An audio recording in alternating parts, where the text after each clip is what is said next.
Dominic Fifield of The Athletic is on the line. Morning, Dominic. Good morning, how are you doing? Good, and thanks for your patience there. We were deep in conversation about the rugby, but back to the football with us. A lot of chat about the shortlist at Chelsea during the week after Tuchel walked the plank, but it was decisive, swift and successful obviously in the end. And the shortlist seemed to have, I mean, maybe slightly more than one name on it, but one very clear outcome that they wanted. Yeah, it sounds as if they'd earmarked Graham Potter as their preferred choice to take the club forward for a while, to be honest. And I imagine that the other names on the shortlist were there as a safety net, really, just in case Potter had second thoughts or they couldn't agree a deal with Brighton. But the existence of the release clause made that a formality, really. Yeah, he's in situ and taking training today, Friday. I imagine. I know obviously everything's up in the air at the moment over here in terms of whether the games will be played, but if he doesn't play this weekend at Fulham on Saturday lunchtime, then his first game will presumably be the Salzburg match on Wednesday. I would very much doubt the Liverpool fixture will take place the following weekend, and in some strange ways, I mean, obviously it might sound inappropriate to say it, but a few days grace for him to try and work with the players on the training ground and get some of his ideas across to them after that Salzburg game before they all disappear off for international duty might be a bit of a blessing for Graham Potter. Yeah, I'm sure quietly that's definitely in the front of his mind probably. We're obviously still getting to know and reading pieces, including on The Athletic, about like how the new owners are going to run the club and the types of owners that they are. Like the appointment happened so quickly in the end, and the call went into the Brighton owners very quickly after Tuchel had gone, it seems.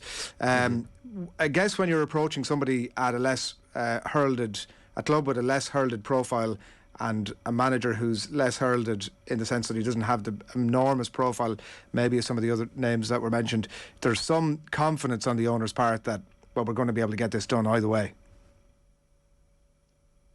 Yes, although I guess Graham Potter would have needed assurances that Todd Boehly and Clearlake Capital are thinking long term, that Chelsea under the previous regime, we all know, I've spoken to you guys about it before in the past, I mean, they were hire and fire. The first blip that a manager or head coach encountered, whether that be 4 games or 6 games, that was pretty much the end of the road for the man in charge. There were a few sort of lingering departures. I think virtually all the Italians, bar Roberto Di Matteo, saw out a season knowing that they were going to get replaced in the summer.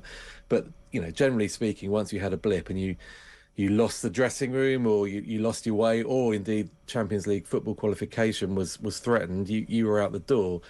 And that reputation has now extended into this new ownership because, you know, at first glance, you look at what's happened in this last week, and Chelsea's new owners have sacked a manager after 7 matches. Actually, they would argue that they want someone in place that they feel they can work with, and they can work with for the long term.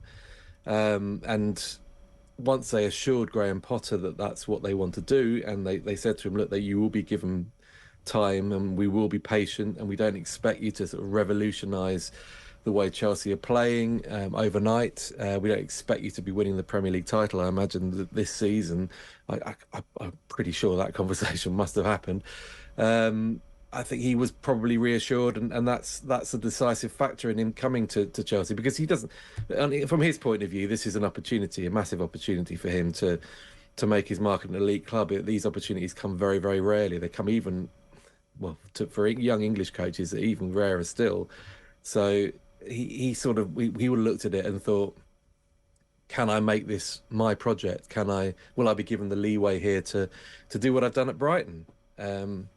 His revolution at Brighton was not overnight. They finished 15th in his first season and 16th in his second season. So there were even last year when they finished 9th, their highest ever finish.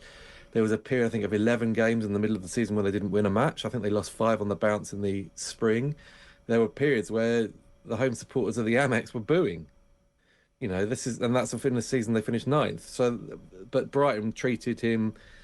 They gave him that opportunity, that leeway, that time, and the patience to build. And you know, the way they've been playing football this season is really a result of, you know, over 3 years hard work. Yeah, it's been so impressive what he's done at Brighton, and I think that is what they want him to do at Chelsea. Like, a 5-year contract is quite a long time, but they want him maybe to build even the structures, the ethos within the club. You know, they talked about all of this, so it seems like it's a complete rebuilding job almost. Well, it is. I mean, and that's to be expected because of the unique scenario and situation at Chelsea really since March.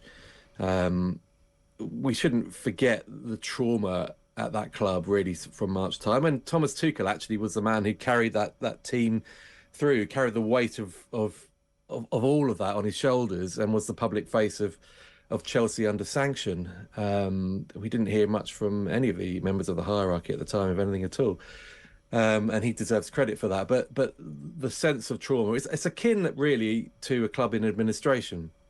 You know, the players have really played through uncertainty for a period of time. Not as long as some clubs have endured, but for 3 months things look a bit dicey, things look a bit precarious.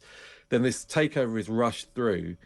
People are coming into the club, and on the one hand, they want to make it their own. They want to establish it that this is our club now. This is Boehly Clearlake's club. It's not Abramovich's anymore, and they want to break from the past. So it's no surprise in that context that Marina Granovskaya, Petr Cech, Bruce Buck, etc., Guy Lawrence, they all leave. But on the other hand, these guys are learning on the hoof. They don't know how to run a Premier League football club. They're learning as they go along, and I think that created its own issues over the summer, not least in the transfer market, and that's one of the complaints that Tuchel definitely had towards the end, and definitely contributed to the fracture in relationships and communication at the top of that club. But now they're in a position where, okay, they don't have a technical director in place, although they want to, you know, remedy that certainly by the World Cup and the next transfer window. But they really are shaping it in their as they want it to be now. They have their own man at the top who they feel they can work with, and they clearly over 100 days realised that they couldn't work with Thomas Tuchel. So they're their own coach on a long-term contract with a long-term vision. They will bring in that sporting director to guide them through the next transfer window and to instigate the philosophy change and to long-term plan, etc., etc. And I think actually when you look at certainly Boehly's other sporting interests, the LA Dodgers, I mean, he hasn't been a hire and fire owner. Okay, he owns, I think it's 20% through Guggenheim over there, but he's not somebody that wants to tear it up in the way that Abramovich did every time everything went wrong. He wants long-term planning. He wants stability.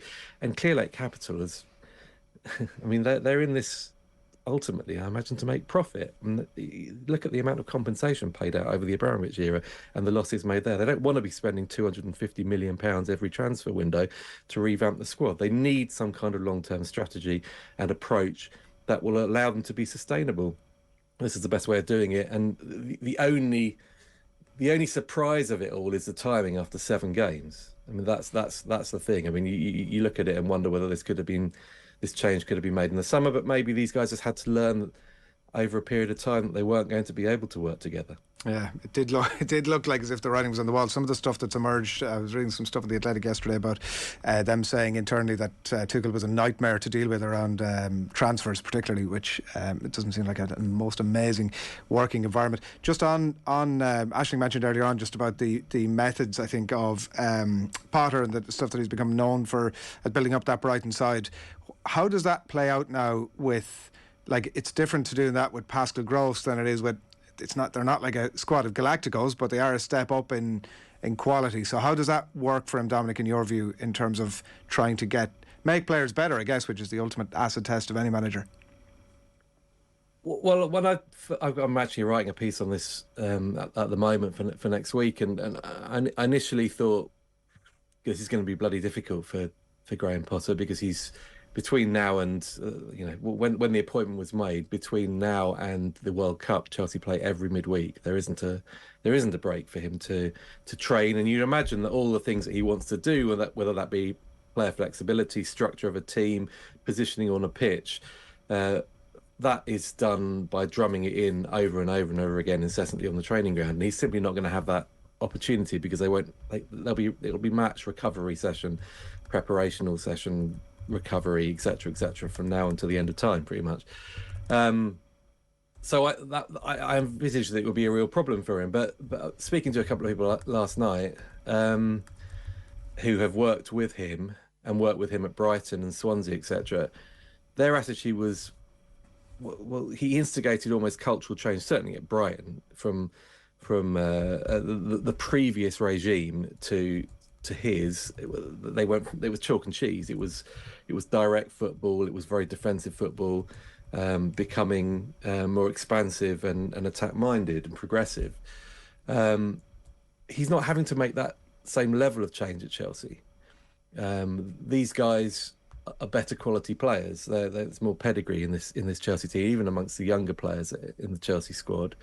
For them, I wouldn't have thought that a lot of the techniques that he will introduce in the few training sessions he has will be a shock. They won't be a shock to the system. They'll adapt to them very simply and very quickly, I would have thought, and they'll be able to take it all on board much quicker than they did down at Brighton when he went there in 2019. So I'm not sure it will be quite as much upheaval as it was at his previous clubs. It should adapt quicker.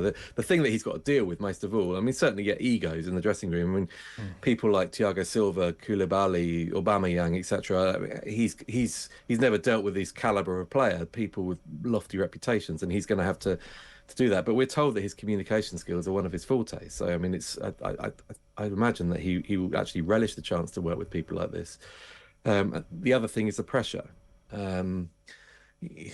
It's a very competitive Premier League this season at both ends of the table. Chelsea needs to be qualifying for the Champions League. I mean, that will remain the bare minimum that any Chelsea ownership, I suspect, will expect, not least after spending all that money in the summer as well. So, if there are blips and bumps along the road, he's going to have to recover quickly. He's going to have to, pick chins up, make sure that the players are recovered and can focus again to ensure that they do finish in that top 4 place. And that maybe is a different level of pressure than he's been used to in the past. Yeah, we'll see how it plays out over the coming months. Dominic, thanks a million. Pleasure. Thanks a lot, Dominic Fifield of The Athletic, tugging all things Chelsea and Graham Potter specifically.